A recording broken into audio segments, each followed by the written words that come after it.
Proverbs 19. I read from the Institute for Scripture Research, the ISR, because it takes a direct translation from Hebrew to English, Greek to English, and Aramaic to English. Yah is the Elohim of the heavens and the earth, the first and the last and the only, and he's an extremely jealous O. He's so jealous that he doesn't even want the names of idols or mighty ones to come to our lips. And Yah is short for Yahweh, YahWeh, Yod-Heh-Vav-Heh. There's no difference. It's like saying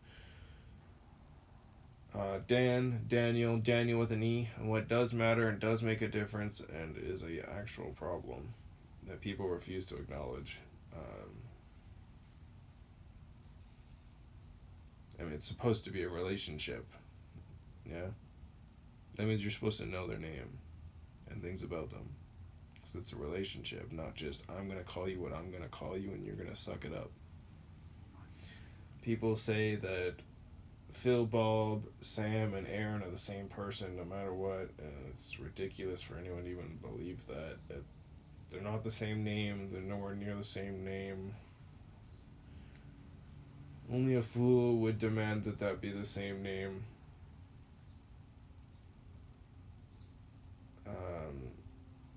The letter J is about 600 years old, and there was no letter J in the Hebrew, Greek, or Aramaic text, because again, the letter J is about 600 years old. And the son of Elohim, Yehoshua, died on a stake for the sins of all of humanity over 2,000 years ago. In a direct translation from Hebrew to English for those who demand it be in English, Yehoshua is Joshua.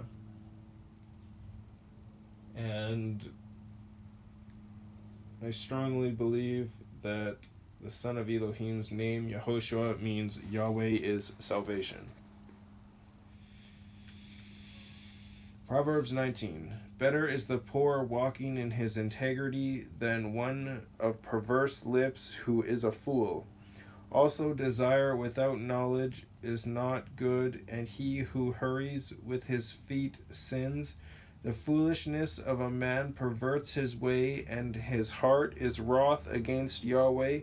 Wealth adds many friends, but the poor is separated from his friend. A false witness does not go unpunished, and he who breathes out lies does not escape. Many retreat the favor of the noble, and all are friends to him who gives gifts. All the brothers of the poor shall hate him.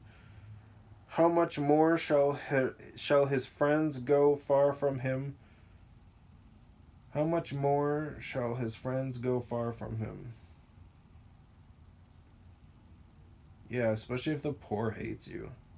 How much more are your friends going to hate you?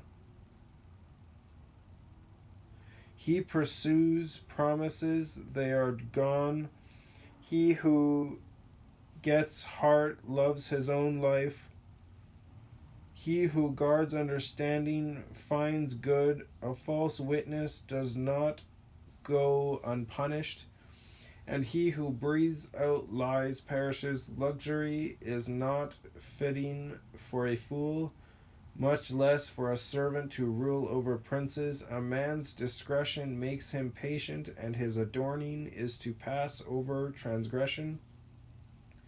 The sovereign's wrath is like the roaring of a lion, but his delight is like dew on the grass. A foolish son is a calamity to his father, and the contentions of a wife are a continual dripping. Houses and riches are the inheritance from fathers, but an understanding wife is from Yahweh. Laziness makes one fall into a deep sleep, and an idle being suffers hunger. He who guards the command guards his life. He who despises his ways dies.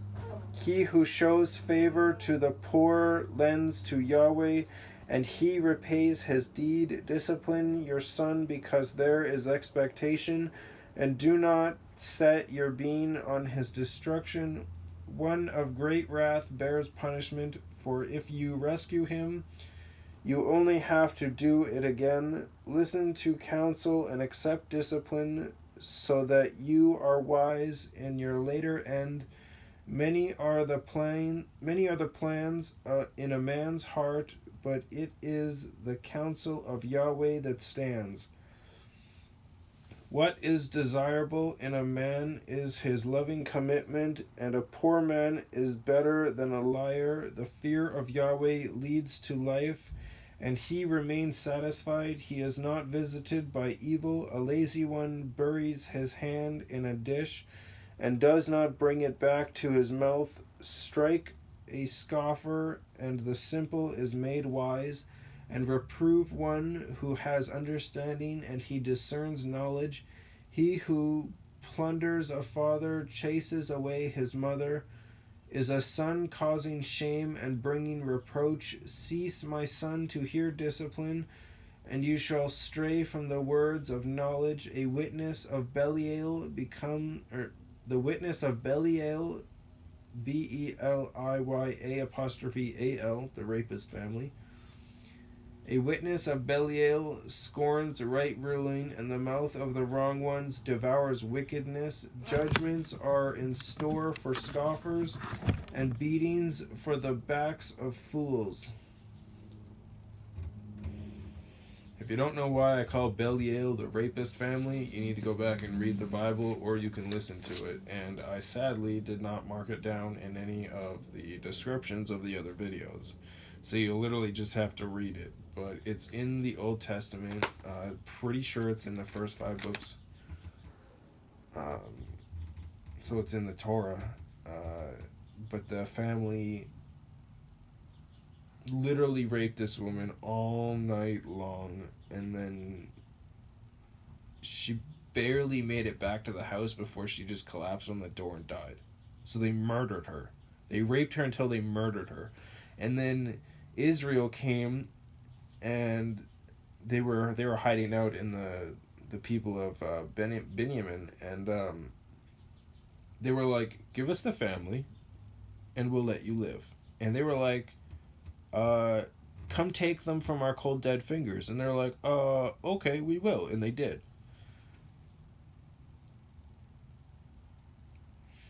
The protector of rapists would be the Benjamins.